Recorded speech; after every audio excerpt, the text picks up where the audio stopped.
Welcome to day 6 of our Easter readings. Today we read parts of Matthew chapter 27 as we follow the Lord Jesus through his trial by Pontius Pilate, his crucifixion, and the response of some of those around the cross that day.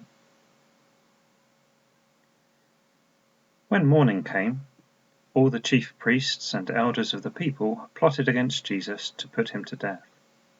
And when they had bound him, they led him away and delivered him to Pontius Pilate the governor. Now Jesus stood before the governor, and the governor asked him, saying, "Are you the king of the Jews?" Jesus said to him, "It is as you say." And while he was being accused by the chief priests and elders, he answered nothing. Then Pilate said to him, "Do you not hear how many things they testify against you?" But he answered him not one word, so that the governor marveled greatly. Now, at the feast, the governor was accustomed to releasing to the multitude one prisoner whom they wished, and at that time they had a notorious prisoner called Barabbas. Therefore, when they had gathered together, Pilate said to them, "Whom do you want me to release to you, Barabbas, or Jesus who is called Christ?" For he knew that they had handed him over because of envy. While he was sitting on the judgment seat, his wife sent to him, saying, "Have nothing to do with that just man, for I have suffered many things today in a dream because of him."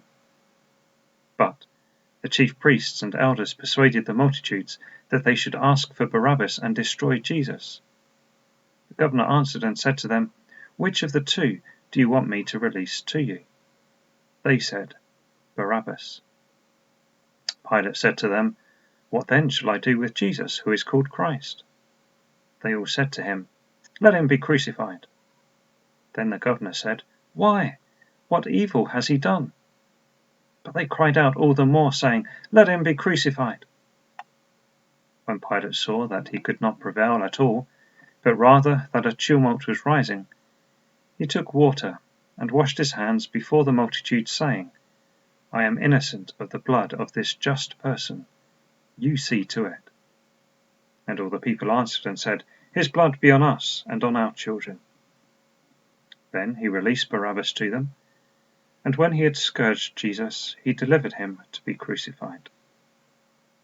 Then the soldiers of the governor took Jesus into the praetorium and gathered the whole garrison around him.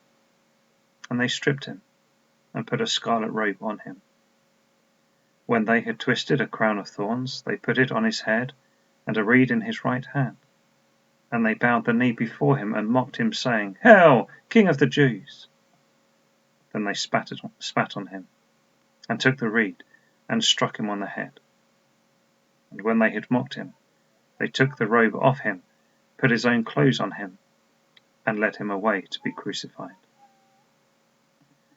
Now as they came out, they found a man of Cyrene, Simon by name. Him they compelled to bear his cross. And when they had come to a place called Golgotha, that is to say, place of a skull, they gave him sour wine mingled with gall to drink, but when he had tasted it, he would not drink. Then they crucified him, and divided his garments, casting lots, that it might be fulfilled which was spoken by the prophet, "They divided my garments among them, and for my clothing they cast lots." Sitting down, they kept watch over him there. And they put up over his head the accusation written against him, "This is Jesus, the King of the Jews." Then 2 robbers were crucified with him, one on the right and another on the left. And those who passed by blasphemed him, wagging their heads and saying, "You who destroy the temple and build it in 3 days, save yourself. If you are the Son of God, come down from the cross." Likewise the chief priests also, mocking with the scribes and elders, said, "He saved others, himself he cannot save. If he is the King of Israel, let him now come down from the cross, and we will believe him. He trusted in God. Let him deliver him now if he will have him, for he said, 'I am the Son of God.'" Even the robbers who were crucified with him reviled him with the same thing. Now from the 6th hour until the 9th hour there was darkness over all the land. And about the 9th hour Jesus cried out with a loud voice, saying, Eli, Eli, lama sabachthani? That is, my God, why have you forsaken me? Some of those who stood there, when they heard that, said, This man is calling for Elijah. Immediately one of them ran and took a sponge, filled it with sour wine and put it on a reed, and offered it to him to drink. The rest said, Let him alone. Let us see if Elijah will come to save him. And Jesus cried out again with a loud voice, and yielded up his spirit. Then, behold, the veil of the temple was torn in two from top to bottom, and the earth quaked, and the rocks were split, and the graves were opened, and many bodies of the saints who had fallen asleep were raised, and coming out of the graves after his resurrection, they went into the holy city and appeared to many.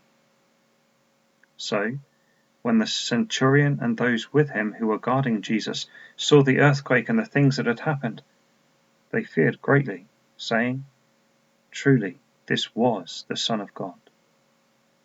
And many women who followed Jesus from Galilee ministering to him were there looking on from afar, among whom were Mary Magdalene, Mary the mother of James and Joseph, and the mother of Zebedee's sons. And we look to God to bless the reading of his word once again today.